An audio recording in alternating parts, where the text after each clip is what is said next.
Queridos amigos de Campos do Jordão, boa tarde, eu sou Rafael da Mata e hoje estive participando mais uma vez de uma sessão extraordinária, dessa vez extraordinária, né? É uma complementação da sessão anterior e que ficou para hoje, né? A votação do Plano Diretor de Turismo de Campos do Jordão. O que eu posso dizer para vocês é que nenhum vereador pediu para falar na tribuna, ninguém quis discutir o projeto. O vereador Ricardo Malaquias Júnior também ele apresentou uma emenda que não foi aceita pelos vereadores, foi rejeitada e o projeto foi aprovado por unanimidade. Eu gostaria de fazer um comentário com vocês, um pouco diferente e até para ilustrar um pouquinho de como pensa o Rafael.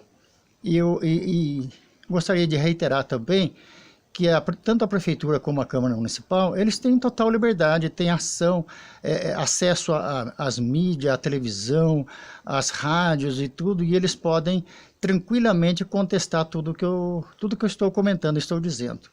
Eu já sou político aqui em Campos do Jordão, eu sou jordanense e já atuo na política há 22 anos. Em 1996 foi a primeira vez que eu saí candidato a prefeito aqui em Campos. Então, de lá para cá eu vim acompanhando a nossa política e o que eu posso dizer para vocês como trabalhador, como operário, que a gente tem uma visão diferente, é que nós temos dois mundos na nossa cidade. Nós temos a cidade dos jordanenses, das pessoas que vivem aqui e que não têm acesso ao turismo. Nós somos, eu não diria impedido, existem barreiras que impedem o morador de Campos do Jordão de atuar na política, dele colocar um food truck, deles ter ambulante, enfim.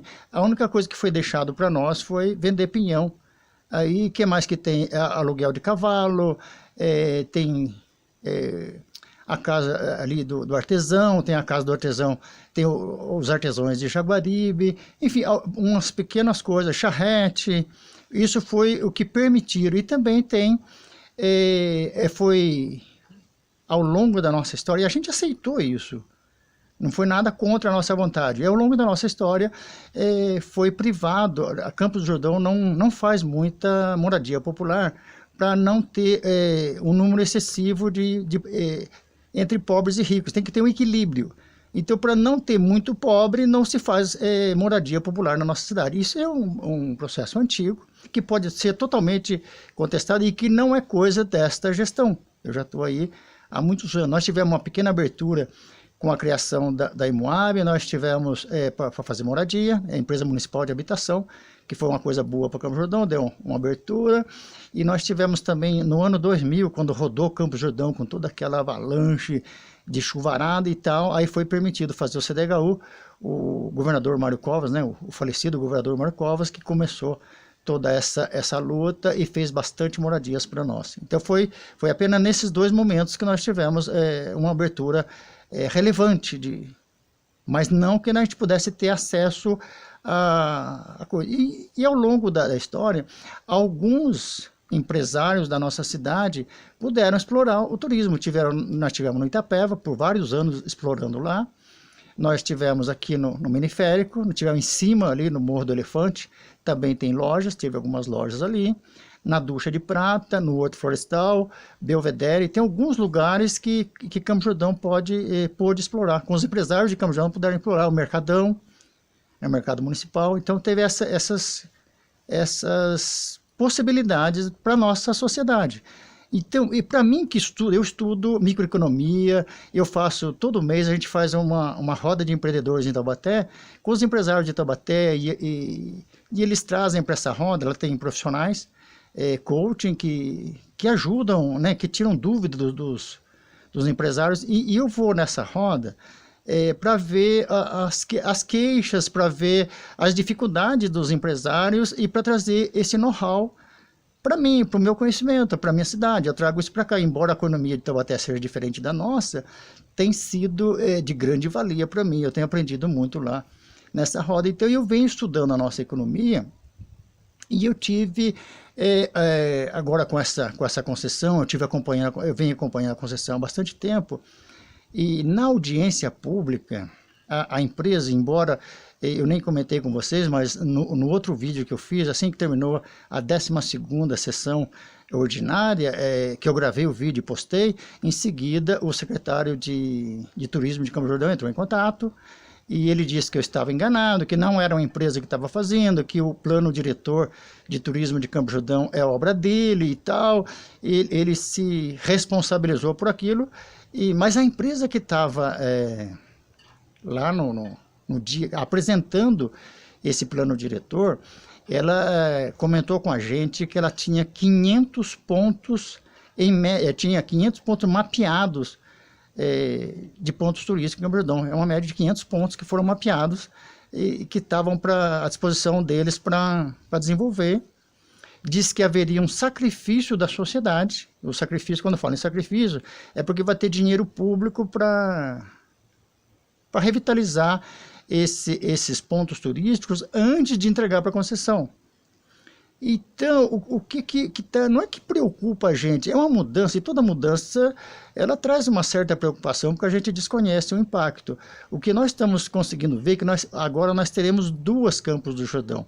Nós vamos ter a Campos do Jordão dormitório, né, que nós estamos, eu não diria impedidos, mas são as barreiras que estão sendo criadas com essas concessões. Os empresários locais, eles vão ficar entre a Bernécia e Jaguaribe e no resto dos bairros operários, né, operando nessa área, vão ficar trabalhando nessa área e não vão poder trabalhar com turismo. Vão trabalhar, eu acredito que futuramente, né, essa Campos do Jordão vai ser a Campos do Jordão dormitório e ainda vão ter a Campos do Jordão concessionária, né, que, pelo que eu estou entendendo, vai ter diversas concessionárias em Campos do Jordão e que vai ter os funcionários delas, e esses funcionários é que vão alimentar a economia da nossa cidade, a economia de Abernésia, Jaguaribe e os demais bairros populares.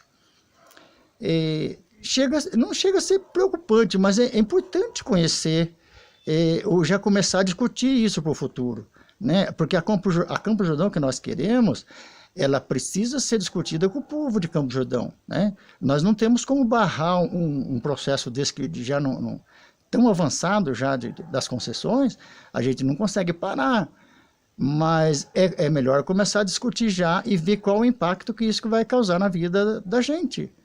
Não é verdade? Porque o lobby, se for para ser igual Brasília, que tem lá a bancada da bala, tem a bancada da ruralista, Campos do Jordão vai ter a bancada das concessionárias, né? Eles vão ter, com certeza, vão ter os vereadores, vão eleger os vereadores deles, vão apoiar os vereadores para eles, por causa do plano diretor. De que outra maneira nós podemos explorar o turismo? A revelia disso que estão fazendo. A gente pode, de repente, você ter um terreno numa área boa, turística, um terreno bom, e você pode fazer um monte de lojinha ali, alugar para o pessoal e tal. É possível isso, mas precisa ver se o plano diretor que está sendo votado na Câmara, se ele vai contemplar isso, se ele vai permitir com que você faça isso. Então isso é uma discussão para o futuro, é uma discussão interessante, uma discussão que nós precisamos sentar para começar a discutir isso. O empresariado de Campos do Jordão, pela primeira vez na história, está sendo deixado de lado de tudo isso que a gente está vendo, não é verdade? E a empresa essa empresa que apresentou para nós o projeto, ela deixou claro que ela vai controlar o acesso a Campos do Jordão, o acesso do turista. E como que ela faz isso? Digamos que em Campinas tenha um feriado prolongado, e você já sabe disso com antecedência, tipo assim, uns 3 meses antes, você começa com um marketing, né, um marketing bem arrojado na cidade, e comentando que Campos do Jordão, venha para Campos do Jordão, pacote para Campos do Jordão e tal, e você faz aqueles pacotes e a empresa consegue trazer direcionar esses turistas, por exemplo, de Campinas, ou de qualquer outra cidade que tenha um feriado prolongado, e que seja o dia que for, né? E traz para a nossa cidade. Então ela vai direcionar isso para ela, e vai direcionar para as empresas que compõem o grupo deles. Então a gente precisa estudar. Eu não vejo com susto, porque tanto que a Dilma foi lá, fez tudo que fez, e passou, e está o Temer virando de ponta cabeça e passou, e está tudo que está acontecendo lá com o Supremo e está passando, e a gente vai passar por isso também. E vamos passar, e a gente vai poder discutir isso no futuro, como próprio presidente da Câmara disse hoje que esse negócio podia ter sido melhor discutido, mas que está em tempo ainda de discutir. E era isso que eu gostaria que os empresários de Campos do Jordão fizessem, que começassem a discutir isso com a nossa sociedade. Se os empresários de todo o Brasil discutissem com o governo federal, então ficaria muito mais fácil. Hoje nós não temos para quem votar para presidente, né? Você vê toda uma esquerda toda unida em cima de uma pessoa só, e você vê uma direita toda dispersa, né? Que nós temos lá Amoedo, Álvaro Dias, Bolsonaro e por aí vai. Eles não se unem, então a gente estamos bem perdidos. Não existe assim um plano de nada. E nós, ao longo da nossa história, nós aprendemos a votar em planos de governo. A pessoa vem e apresenta um plano de governo para você, faz palestra, faz debates e tudo, e você vota naquela proposta.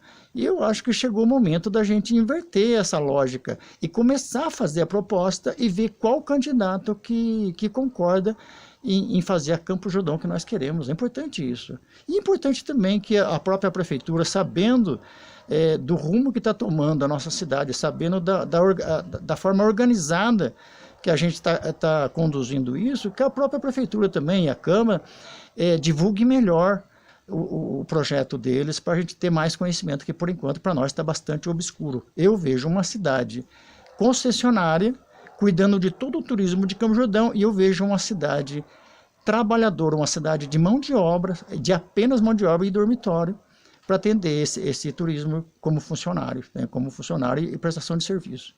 É isso. Então foi esse momento, foi isso que eu assisti lá hoje, uma sessão muito rápida e votada por unanimidade. Não sei se isso vai acontecer, mas muito provavelmente essa concessão seja feita antes de 2020, como foi citado, né, na audiência pública. Não, depois da eleição de 2020, né, eu acredito piamente que isso vai acontecer antes da eleição de 2020, tá bom? Mas de qualquer maneira, tudo é possível, desde que nós saibamos que futuro queremos, entendeu? Não é você jogar o seu futuro, a sua vida na mão de outra pessoa, assim, no escuro. É importante que a gente saiba, a gente tome pé e veja de que maneira nós podemos se manter no mercado. E esse é minha grande luta, e é para isso que eu me preparo, estudando microeconomia, fazendo faculdade, já sou administrador, continuo estudando, estou fazendo outra faculdade na mesma área de exatas, para isso, para poder cuidar da microeconomia, né? Manter o trabalho, manter a possibilidade do empreendedorismo. Putz, que chato eu, de repente, ir lá estudar tanto para o micronegócio e, de repente, a nossa cidade fechar as portas para tudo isso, né? Fechar para nós, né? Eu estou preocupado com o povo de Campos do Jordão, que é a pessoa que vive aqui, que é a pessoa que vota aqui e que é quem vai discutir, quem vai definir esse futuro. É o nosso povo que define o futuro, no voto, na urna, tá bom? E cabe a nós, enquanto sociedade, ter um candidato que nos represente e que veja esse plano de governo da gente, que veja essa ideia do povo, mas isso tem que ser discutido na sociedade, por isso que eu conclamo a sociedade jordanense para se organizar e começar a discutir essas concessões aí, essas concessionárias que estão vindo para a nossa cidade. Grande abraço. Rafael da Mata, mais uma vez, participando da vida política de Campos do Jordão. Boa tarde.